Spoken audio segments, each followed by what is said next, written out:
Hey guys, welcome to this week's edition of What's New into the Store on the Coffee Heroes show. It's going to be a pretty brisk one for the simple reason that there are quite a few big titles missing. I'll leave you to work out why. But we were supposed to have Batman Adventures Omnibus based on the old animated series stuff. We were supposed to have Batman Under the Red Hood Deluxe Edition. We were supposed to have the latest volume of Deceased. We were supposed to have Gotham City Year 1. So, bunch of stuff that was just missing from the delivery. It may arrive at some point this week, it may arrive next week, we'll have to wait and see. But when we do get those in stock, I'll certainly keep you guys informed, let you know. So slightly less to go through than there really should have been, based again what was on the invoice and what was due for release this week. But some good stuff still to go through. So I'll kick things off with a brand new initiative that DC are doing, which is a move into the world of manga. So you've got 3 different mangas this week to kick things off. First up, you've got Batman Justice Buster, so volume 1 of that. We have Soups in this as well, so Superman Meshi, which is the first volume again of Superman. And then the last one, of course, they had to do something with Joker, which is Joker 1 Operation Joker. So these are done in the traditional manga format, reading back to front, reading right to left. And I'll be curious to see how these do, because manga always does sell well in the store. And this maybe mixes the best of both worlds. We shall wait and see. Next up, we have some more Tall Tales from one of the best books in comics history, which is Bone from Jeff Smith. Bone is absolutely fantastic. You can see in the back here a Time Magazine top 10 best graphic novel series of all time. So you've basically got some stories being shared around a campfire here and more Tall Tales being told. But yeah, big fan of Bone. Next up, we have the latest Mighty Marvel Masterworks, which is The Incredible Hulk. We're up to, I believe, volume 3 of this. So this collects Tales to Astonish 75 to 91.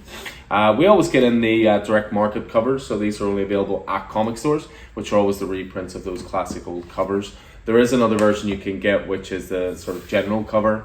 I think Frank Cho's been doing those, but those are available widely, whereas those are exclusive, as I say, to comic stores. Next up, we have the latest volume of Mighty Morphin Power Rangers. So this has been the relaunching of Power Rangers into one title. For a while it was Mighty Morphin and it was Power Rangers.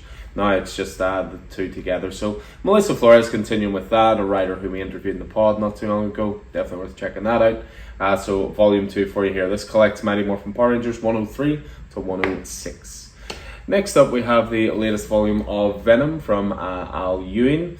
Al Ewing had pretty much taken over by this point completely. For a while, it was Rambi and Al Ewing, and then Al Ewing essentially took over the title, and then Torun Grombeck's coming in with him and going from there. So this covers issues 17 to 21. This for me is where Venom was starting to come back again. Venom, it was a little bit plodding for a while, just setting up loads of stuff, but we're starting to see the payoff for that stuff now as well. So very good stuff.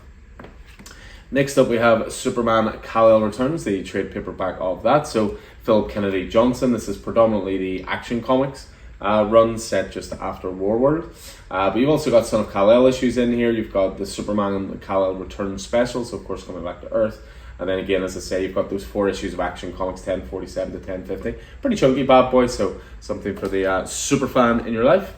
Next up, we have She-Hulk by Mariko Tamaki. So this is collecting a Hulk run going all the way back to 2017.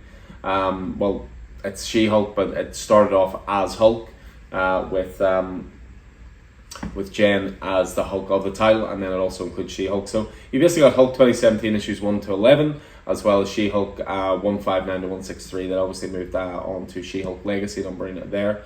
So written by Mariko Tamaki, and you've got artists on this involved such as Nico Leon, Dalibor Talahich, Julian Lopez and more. So a nice little addition there. Next up, we have a new volume of Bloodborne, which is a mini-series, The Lady of the Lanterns. Bloodborne's one of those things that every time we get it in, it just tends to just fly back out. So definitely worth getting in early for that if you're a fan. Obviously, video game adaptation, Titan Comics. Next up, we have House of Slaughter, The Butcher's Return. So we're up as far as volume 3 of House of Slaughter. This covers issues 11 to 15, so 5 issues at a time, the exact same way that Something That's Killing the Children is being done. Spider-Man 2099 Dark Genesis. So Steve Orlando penning this mini-series with art by Justin Mason. And this essentially covers the Dark Genesis miniseries, 5 issues in total. A future filled with new heroes and villains. We're heavy on the Spidey stuff. We're heavy on the Marvel stuff as well this week. Obviously because so much DC's missing. But so next up we have Red Goblin. This is a new series from Alex Paknadel with art by Jan Bazulada. And this contains the first 5 issues, I believe, of Red Goblin. Yes, indeed. So spinning out of the pages of Venom, young Normie Osborn receives his own symbiote at last. So yeah, Red Goblin, that's been really, really good so far, quite horror based as well, which is nice. Next up we have Captain Marvel by Kelly Thompson. So this is going back to the Captain Marvel run that began in 2019.